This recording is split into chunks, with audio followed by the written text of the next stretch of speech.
So, as many of you know, we all just finished finals, which to me really begs the question of why we put so much time and energy into these tests, which are essentially ways of measuring. So really, to understand why we test, it's really important to look at the history of testing, which is basically what this video is going to be about.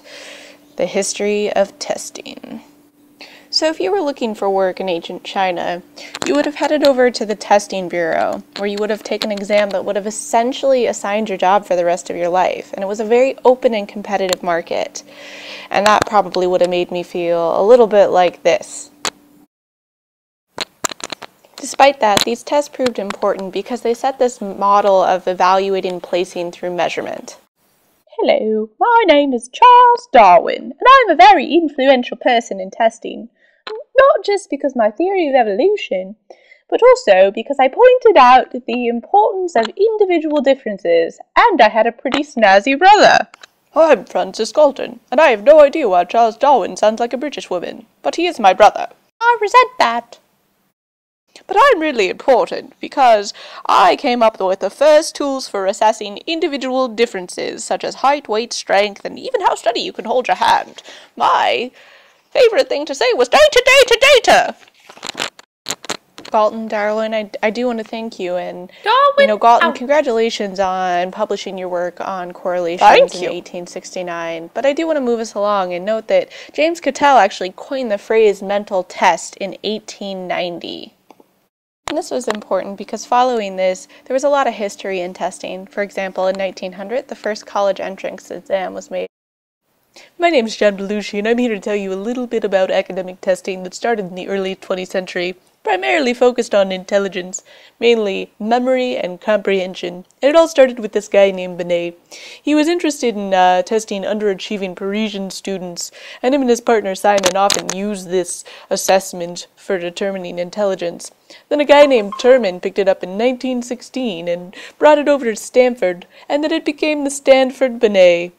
And as a result, it started this revolution of testing academically, and in 1926 the College Board published its Scholastic Aptitude Test, and by 1927 there was a whole general versus specific and method of intelligence from Spearman.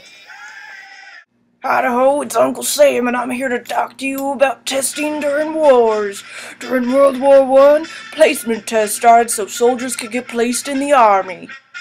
Then the soldiers got home, and it was like, what are we gonna do? So then career assessments emerged.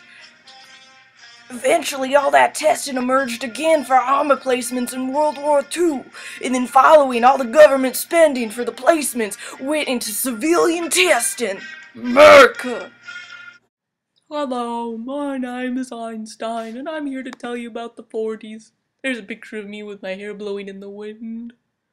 Anyways, in 1938, the Mental Measurements Yearbook was first published. And in 1939, the Wechsler-Bellevue Intelligence Scale was developed. Wechsler also trained with Spearman, that guy that Belushi was talking about. And then whoops. Anyways, in 1940, the Minnesota Multiphasic Personality Inventory came out, and it was really cool because it was a diagnostic tool, yay! Oh my god, whoops. In 1941, M&Ms were invented, and they were used as a means to help people count and measure things. Yay! Well, this has been sufficiently awkward. Thank you, Eminem and Einstein. So speaking of thinking, I want you to put your thinking caps on, and we're going to talk a little bit about achievement testing.